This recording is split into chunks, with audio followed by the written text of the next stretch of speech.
అహల్య ఎక్కడికి వెళ్ళింది అని అర్జున్ ప్రసాద్, సుభద్ర ఇద్దరు టెన్షన్ పడుతూ ఉండగా బంగారాజు వచ్చి, బాబుగారు మీకొక విషయం చెప్పాలి, అహల్య అమ్మగారు ఇంట్లో నుండి వెళ్ళిపోయారు అని అనగానే అర్జున్ ప్రసాద్, సుభద్ర ఇద్దరు షాక్ అవుతారు. మళ్ళీ ఇలా చెప్తూ ఉంటాడు బంగారాజు.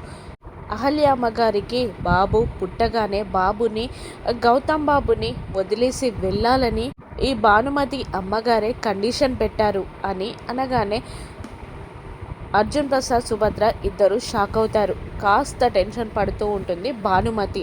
భానుమతికి అహల్యతో సంతకం పెట్టించుకున్న రోజులు గుర్తొస్తూ ఉంటాయి. అమ్మగారు అందుకే బాబుని వదిలిపెట్టి వెళ్ళిపోయారు బాబు అని బంగారాజు చెప్పగానే అర్జున్, సుభద్ర ఇద్దరు షాక్ అవుతారు. మరోవైపు ఒక చోట ఏకాంతంగా కూర్చున్న అహల్య ఆలోచించుకుంటూ ఉంటుంది.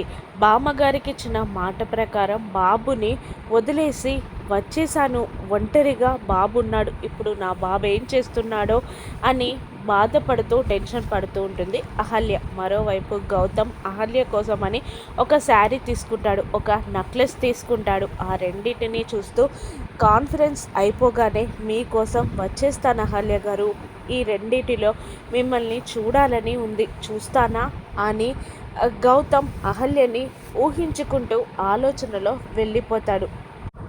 భానుమతి కండిషన్ ప్రకారం అహల్య ఇల్లు వదిలిపెట్టి వెళ్ళిపోయిందని తెలుసుకున్న అర్జున్ ప్రసాద్ ఏం చేస్తాడు, అహల్య కోసం వెతికిస్తాడా, తీసుకొస్తాడా ఇంటికి, లేదంటే భానుమతి వద్దని గొడవ చేస్తుందా?